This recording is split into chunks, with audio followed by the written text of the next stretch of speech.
Baik, Assalamualaikum warahmatullahi wabarakatuh. Sampai bertemu lagi ya dengan saya.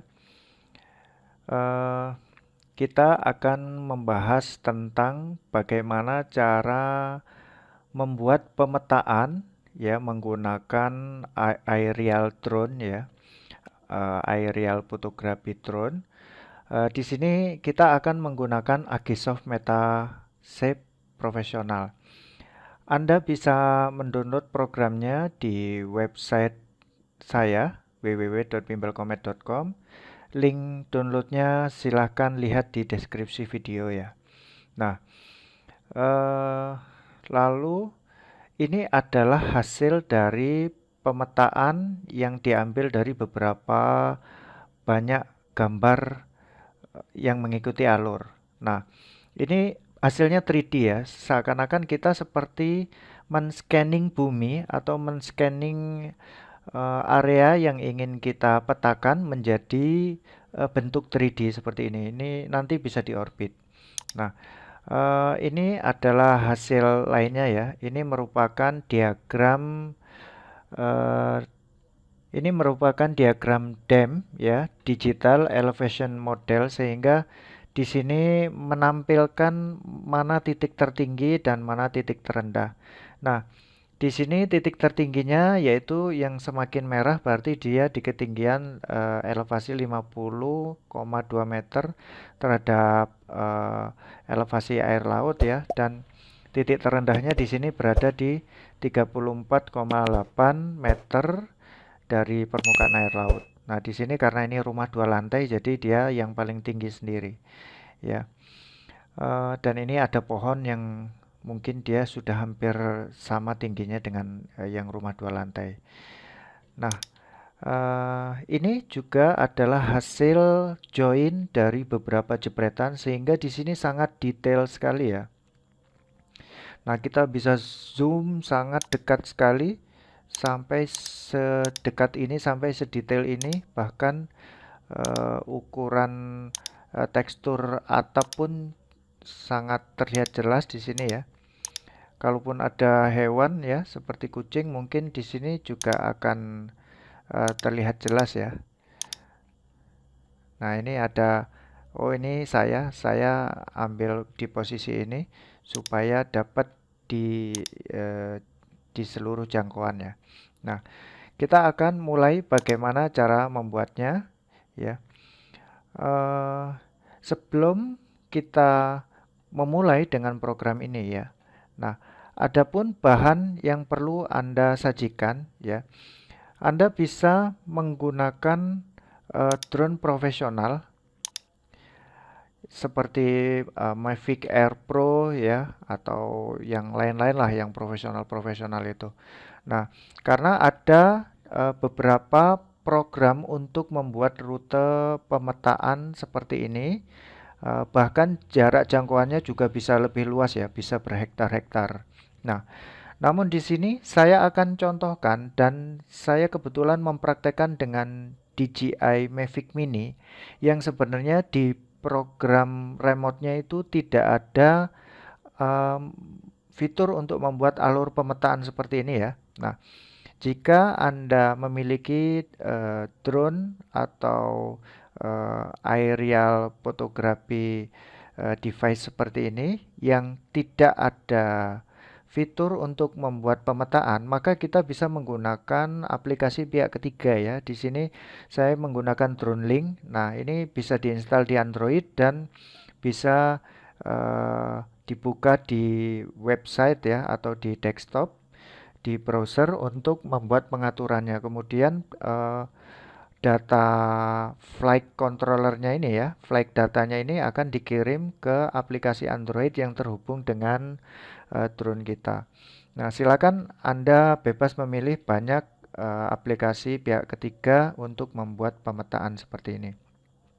Di sini sudah ada fiturnya, kita tinggal pilih pemetaan, lalu kita ini bisa seret-seret ya, seperti ini alurnya. Hmm, kita bisa tentukan ketinggiannya. Jadi semakin rendah maka akan semakin banyak jepretan yang akan diambil dan prosesnya juga akan semakin lama. Nah, hasil dari pemetaan ya menggunakan pihak ketiga ini. Jadi ini saya startnya dari sini, dari sini. Oh, ini mulanya dari sini terbang, terus dia menuju ke rute star. Nah, startnya di sini, dia mengelilingi. Ini jaraknya otomatis karena dia akan ambil supaya overlap ya dari ujung ke ujung. Nah, sehingga berhenti di sini dan hasilnya adalah seperti ini. Nah, ini Anda bisa lihat ya, ini hasilnya berdekatan, saling overlap ya. Jepret, jepret, jepret, jepret. Nah, lalu bagaimana ketika misalkan kita tidak mau pakai aplikasi pihak ketiga? Sebenarnya kita bisa manual. Anda bisa manual, misalkan di sini ya sisir aja banyak-banyak, ambil gambar banyak-banyak sehingga sudut pengambilan gambar itu overlap. Overlap seperti hasil tangkapan yang tadi ya. Nah, ini ya. Ini. Nah, di sini masih ada, ini masih ada. Terus ini masih ada, rumah ini masih ada, bergeser begitu. Nah, Anda bisa lihat pergeserannya di sini. Bergeser, bergeser. Ini sangat banyak sekali overlapnya. Kenapa kita butuh overlap? Karena kita akan membuat model ini menjadi 3D ya. Nah, seperti ini. Jadi banyak sekali overlapnya ya. Nah, langsung kembali ke aplikasi ya, ke program Agisoft Metashape. Langkah pertama yang kita lakukan, kita buka menu Workflow ya. Kemudian kita tambahkan foto di sini. Nah, ini hasil pemetaan tadi ya. Ini saya pilih semua. Saya klik di ujung, tekan Shift, saya klik di akhir. Nah, kita buka. Ini ada 59 gambar di import. Jika luasan yang Anda ambil lebih luas, bisa jadi ini bisa ratusan bahkan ribuan. Setelah langkah pertama menambahkan foto, selanjutnya kita akan menyusun foto berdasarkan koordinat masing-masing. Karena hasil gambar yang kita ambil dari drone ini memiliki data koordinat masing-masing ya. Ini kita bisa klik kanan, properties, detail.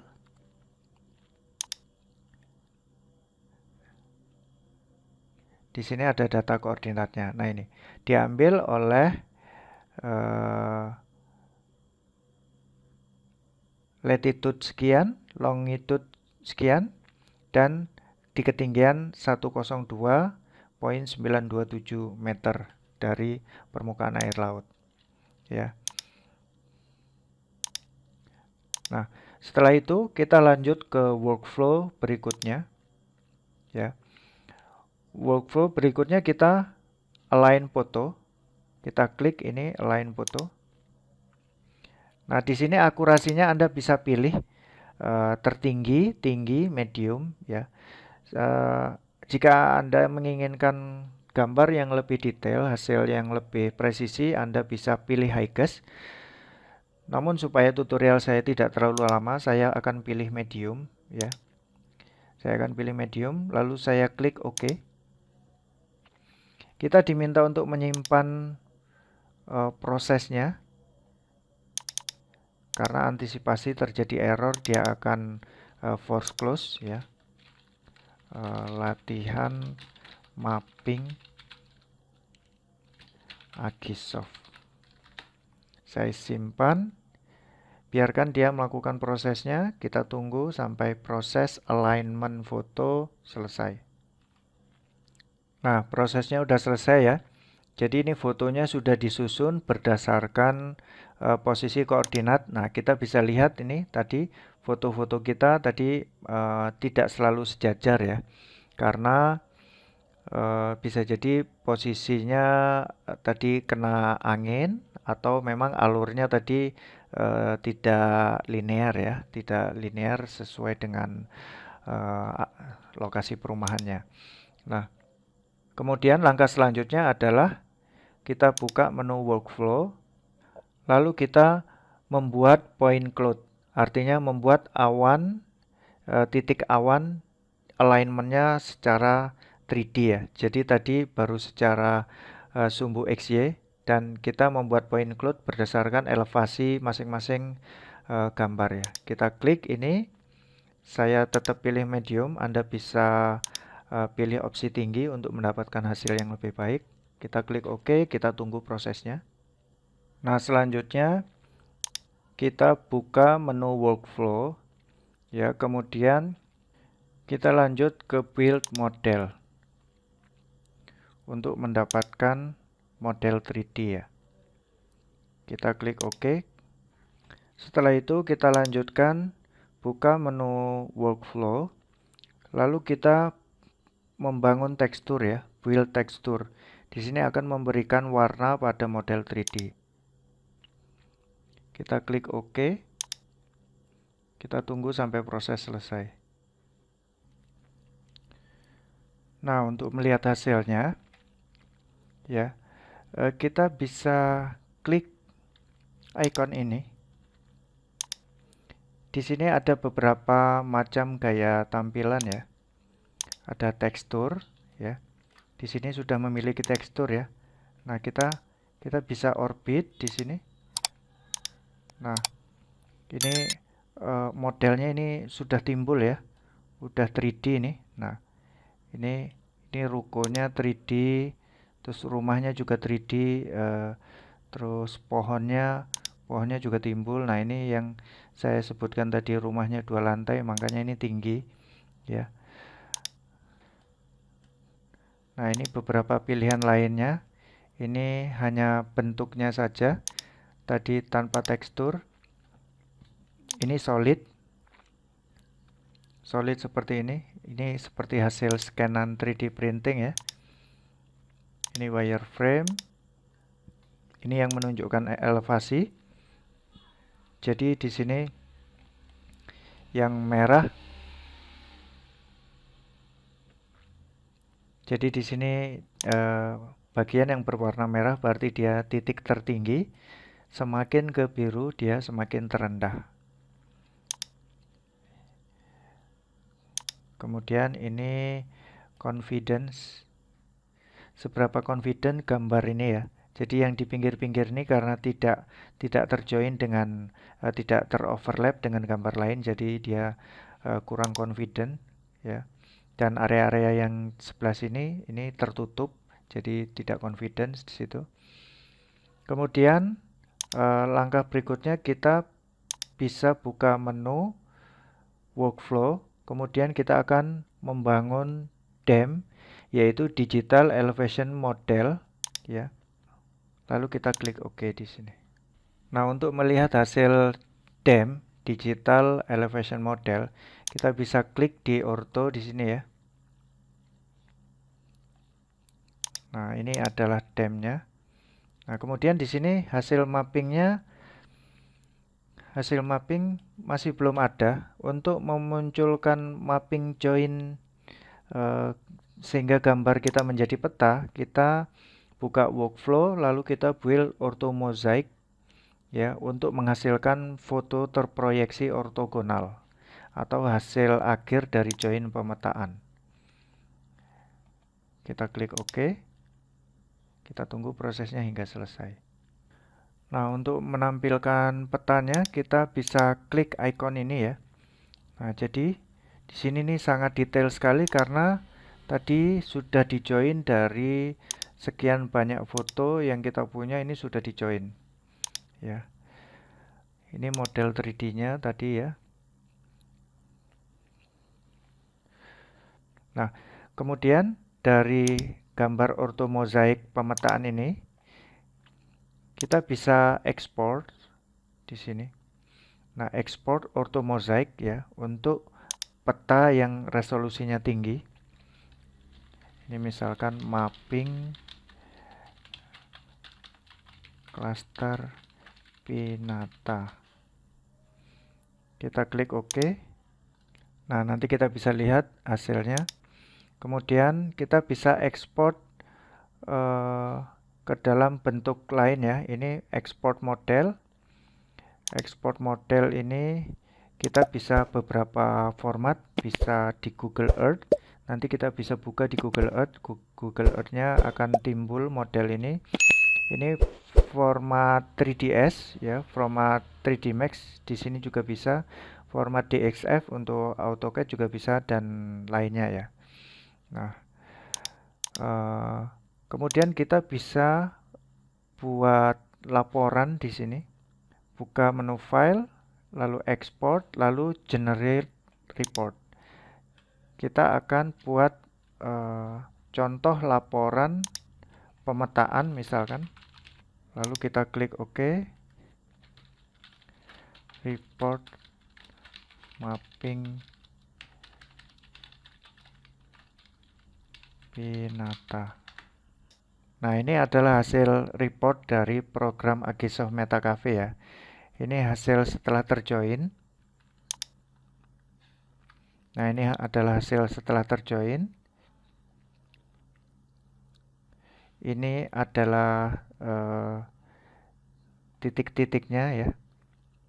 Nah, ini tadi titik-titiknya. Ini juga DEM, Digital Elevation Model, yang menunjukkan elevasi-elevasi tertentu, dan ini data-data lain yang dikerjakan oleh program ini. Nah, dan hasil pemetaannya tadi ini ya. Jadi filenya ini sangat besar sekali, 315 MB. Jadi untuk mendapatkan file sedetail ini kita tidak bisa hanya mengandalkan satu jepretan gambar saja. Nah, ini gambarnya ya. Ini sangat detail sekali karena memadukan beberapa gambar menjadi satu.